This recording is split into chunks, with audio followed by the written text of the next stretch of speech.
दोस्तों, आप लोगों ने बहुत सारी कहानियाँ सुनी होंगी और बहुत सारी कहानियों के अंदर अलग अलग तरीके से क्राइम होता है। कुछ में अवैध संबंधों को लेकर क्राइम होता है, कुछ में प्रॉपर्टी को लेकर क्राइम होता है। लेकिन दोस्तों, आज की जो कहानी मैं आप लोगों को सुनाऊंगा, इस कहानी में इतने ज़्यादा फेरबदल हुए और उसके बाद में जब पुलिस कातिल को तो पकड़ लेती है, लेकिन उसके बाद में जब पुलिस के पास में व्हाट्सएप पर एक मैसेज आता है तकरीबन 2.5 साल के बाद में, और जब उस मैसेज के हिसाब से पुलिस अपनी इन्वेस्टिगेशन चालू करती है तो इसमें कुछ और लोगों के भी नाम आते हैं। और जो दोस्तों, जो 2 और लोगों के नाम सामने आते हैं उसे सुनकर आप लोग दंग रह सकते हैं, हैरान रह सकते हैं, और शायद ही आप लोगों ने इस तरीके की पहले कभी कहानी सुनी हो। और दोस्तों, अगर हम लोग बात करें इस कहानी के अंदर, तो ये कहानी एक ऐसी कहानी है कि जिसमें मात्र कुछ सेकंड का वीडियो था और ये वीडियो सोशल मीडिया के ऊपर वायरल भी हुआ था। हालांकि पुलिस ने जब कातिल को पकड़ा था तो पुलिस के बाद में ये सीसीटीवी फुटेज था, और उस सीसीटीवी फुटेज के अंदर वो जो कातिल था वो घर के अंदर जिस व्यक्ति की हत्या हुई उसी की पत्नी के साथ में आंखों ही आंखों में कुछ इशारे कर रहा था। लेकिन पुलिस समझ नहीं पाई आखिर मामला क्या है। आखिर पुलिस ने कातिल को तो रंगे हाथों पकड़ लिया था, लेकिन उस आंखों आंखों में क्या बात हुई थी, आंखों आंखों का क्या इशारा था, उसको सुलझाने में पुलिस को तकरीबन 2.5 साल का समय लग जाता है। और दोस्तों, जब 2.5 साल के बाद खुलासा होता है तो वाकई लोग हैरान होते हैं, परेशान होते हैं। तो दोस्तों, क्या हुआ था इस पूरी घटना के अंदर सिलसिलेवार तरीके से मैं आप लोगों को बताऊंगा। बस आप लोग इस वीडियो में अंत तक बने रहिएगा। दोस्तों, रात के 10 बज चुके हैं। मैं हूं आप सभी का अपना शावेज़ मलिक और हाजिर हूं आप लोगों के सामने फिर से एक क्राइम की कहानी को लेके, एक क्राइम की घटना को लेके।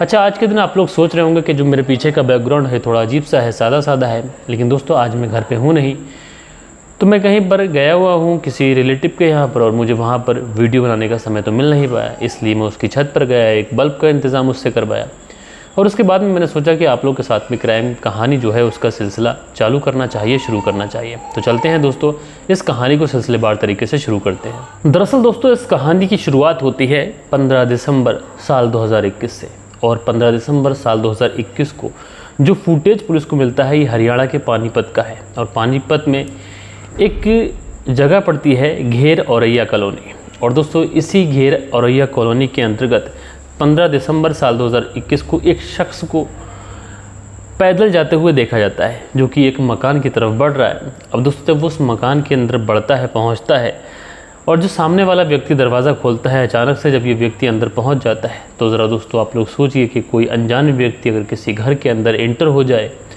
और इस व्यक्ति को कोई पहले जानता ना हो, तो उस घर का जो माहौल होगा, क्या होगा, लोग चीखेंगे, चिल्लाएंगे, लोग उससे कम से कम ये तो सवाल करेंगे कि तुम आखिर कौन हो और किससे मिलने आए हो। लेकिन यहाँ पर कुछ नहीं हुआ। दरअसल घर के अंदर ये जो व्यक्ति अनजान था, जो घुस रहा था, ये कोई और नहीं बल्कि एक शूटर था।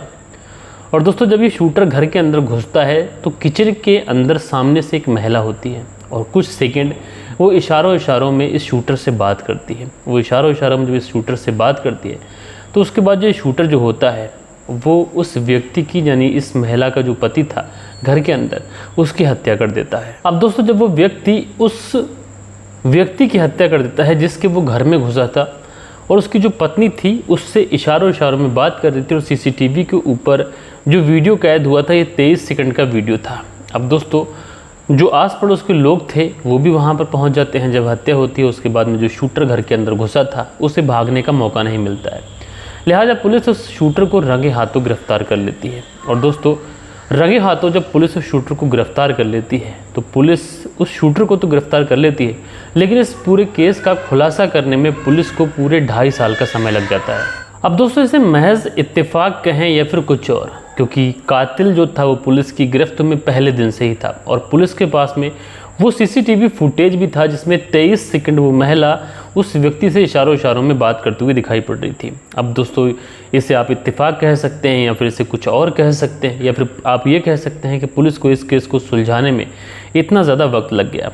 हालांकि जो सिर्फ गोली चलाने वाला व्यक्ति था वो सिर्फ एक मोहरा था, और पुलिस ने जब इस मामले को पूरी तरीके से री इन्वेस्टिगेट किया तो उसके बाद में पुलिस को पता चला कि जो गोली चलाने व्यक्ति आया था वो सिर्फ एक मोहरा था, बल्कि असली जो कातिल था वो इस घर के अंदर ही छुपा हुआ था। वो महिला कातिल थी, जो महिला इशारों में इस व्यक्ति से बात कर रही थी, और वो महिला इस घर के अंदर ही छुपी हुई थी। दरअसल दोस्तों हरियाणा की ये जो घुमा देने वाली मर्डर मिस्ट्री थी ये बिल्कुल भी नहीं खुल पाती अगर एक व्यक्ति ऑस्ट्रेलिया से पुलिस को मैसेज ना करता और मैसेज कर कर ये ना कहता कि इस कत्ल को री इन्वेस्टिगेट करना चाहिए, इस कत्ल में घर के कुछ व्यक्ति भी शामिल हैं।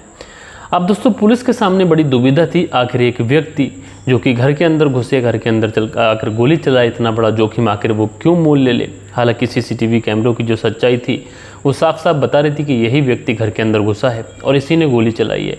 लिहाजा पुलिस के सामने मुश्किल तो बड़ी थी और जो शूटर था उसने पकड़े जाने के बाद अपना जुर्म कबूल भी किया था। लिहाजा पुलिस अब इस पूरे मामले को सिलसिलेवार तरीके से जब छानबीन शुरू करती है तो कुछ अलग ही कहानी निकल के आती है। दरअसल इस कहानी की शुरुआत होती है 5 अक्टूबर साल 2021 से और 5 अक्टूबर साल 2021 को शहर के सुखदेव नगर इलाके में जो कंप्यूटर इंस्टीट्यूट चलाने वाला विनोद बराड़ा, जो कि काफ़ी बड़ा नाम था उस इलाके का, अपनी कॉलोनी के गेट के पास बैठा हुआ था। और जब ये अपनी कॉलोनी के गेट के पास बैठा हुआ होता है तो उसी समय एक पिकअप बहुत ज़्यादा तेज़ रफ्तार से आता है। और दोस्तों जब ये मिनी ट्रक बहुत ज़्यादा तेज़ रफ्तार से आता है तो इस विनोद बराड़ा को वो टक्कर मार देता है। अब विनोद बराड़ा तो अपनी कॉलोनी के गेट के बाहर बैठे हुए थे, उनको तो मालूम ही नहीं था कि उनके साथ में ये हो सकता है, लेकिन उनके साथ में वो हुआ कि विनोद की दोनों टांगें टूट गईं और जब उनकी दोनों टांगें टूटी तो उन्हें महीनों हॉस्पिटल के अंदर समय बिताना पड़ा।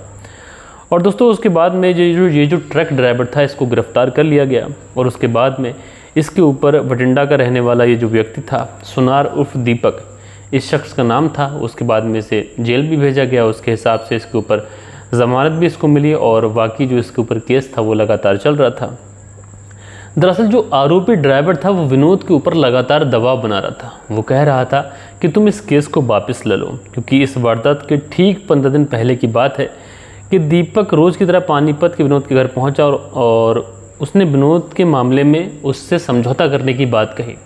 जो दीपक था, जो ड्राइवर था, जिससे मैंने आप लोगों को बताया, वो विनोद के घर पे पहुंचता है, 15 दिन पहले की बात है, और वो उससे समझौता करने का दबाव बनाता है और वो कहता है कि इस केस को तुम वापस ले लो और सभी ठीक रहेगा, अन्यथा तुम्हारे लिए भी अच्छा नहीं होगा, मेरे लिए भी अच्छा नहीं होगा।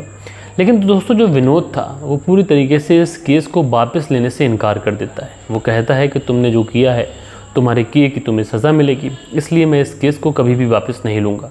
अब दोस्तों विनोद ने समझौते से इनकार कर दिया था, लेकिन उसको ये नहीं पता था कि उसकी ज़िंदगी पर यह समझौता कितना बड़ा असर करेगा।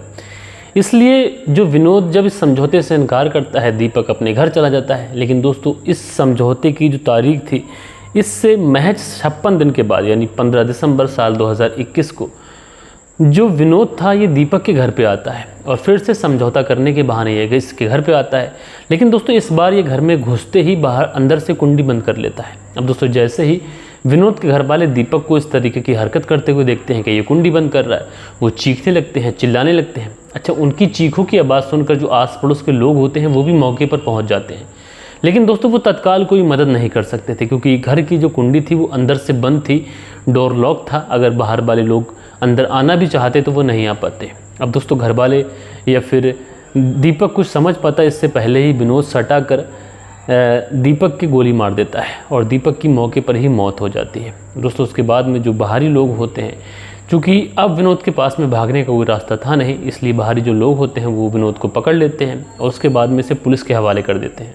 अब दोस्तों दीपक के कत्ल के जुर्म में विनोद पकड़ा जा चुका था और उसने पकड़े जाने के बाद हत्या की बात कबूल भी की थी। उसने अपना इकबाल जुर्म कबूल भी किया था।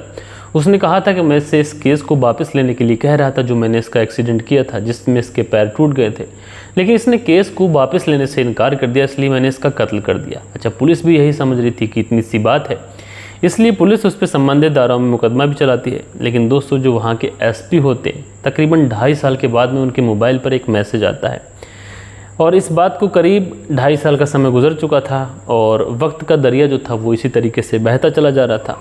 लेकिन कुछ इतने ही दिनों के बाद, यानी अब से महज कुछ रोज़ पहले की बात है कि पानीपत के पुलिस अधीक्षक एसपी अजीत सिंह शेखावत, उनके व्हाट्सएप पर एक मैसेज आता है जो कि ऑस्ट्रेलिया से आता है और इस मैसेज में ये साफ साफ लिखा था कि विनोद के मर्डर का जिक्र करते हुए उसने लिखा था कि विनोद के मर्डर की री इन्वेस्टिगेशन करनी चाहिए, क्योंकि उसके कत्ल में घर के भी कुछ लोग शामिल हैं। अब दोस्तों जब इस तरीके की मैसेज में वो बातें कहते हैं और ये भी कहते हैं कि साथ में समझदार को इशारा काफ़ी है। तो पुलिस के कहीं ना कहीं अब कान हो जाते हैं, इसलिए पुलिस अब इस पूरे मामले की दोबारा से छानबीन शुरू करती है।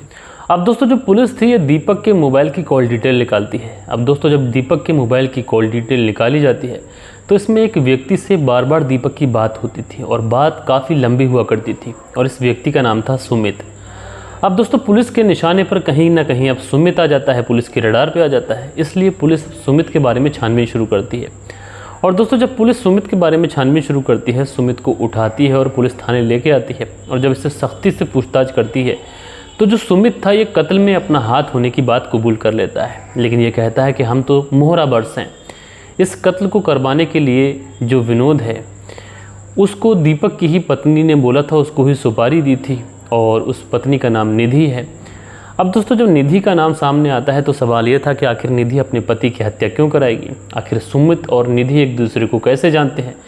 जब पुलिस इस पूरे मामले में छानबीन करती है, इस पूरे मामले में इन्वेस्टिगेशन करती है तो पुलिस को पता चलता है कि जो सुमित और निधि हैं इन दोनों के एक दूसरे से अवैध संबंध हैं और इन दोनों के जब अवैध संबंध हो जाते हैं तो इस बारे में दीपक को भी पता चलता है। जब दोस्तों दीपक को पता चलता है तो वो ऐतराज़ करता है, अपनी पत्नी निधि के ऊपर बंदिशें लगाता है, बाउंडेशन लगाता है। इसी बात से गुस्से से नाराज़ होकर जो निधि थी अपने प्रेमी के साथ मिलकर, उसके ही दोस्त के साथ मिलकर अपने पति की कत्ल की साजिश रचती है। पहले 10 लाख में ट्रक से कुचलवाने को लेकर सुपारी दी जाती है। जब ट्रक से कुचलकर मौत नहीं हो पाती है तो उसके बाद में गोली मारकर उसकी हत्या करवा देती है। बहरहाल दोस्तों अब पुलिस की गिरफ्त में ये दोनों हैं और जो शूटर था वो भी गिरफ्त में है, सुमित भी गिरफ्त में है, पत्नी निधि भी गिरफ्त में है। आप लोग इस पूरी कहानी को किस तरीके से देखते हैं, आप लोग इन तीनों को किस तरीके की सज़ा दिलवाना चाहते हैं, कमेंट्स करके ज़रूर से ज़रूर बताइएगा। बाकी सज़ा देना तो कानून का काम है, हम बस अपना व्यू रख सकते हैं।